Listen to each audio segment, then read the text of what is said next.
Hi అండి. నా పేరు కళ్యాణు. మాది నెల్లూరు జిల్లా చేజర్ల మండలం నాగులవెల్టూరు విలేజ్ అండి. మేము ఒక 20 సంవత్సరాల నుంచి కోళ్ళ పెంపకం చేస్తున్నామండి.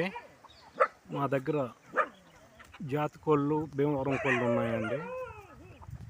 మేము ఎన్ని సేల్ చేయగలుగుతాం సేల్కి ఇస్తామండి.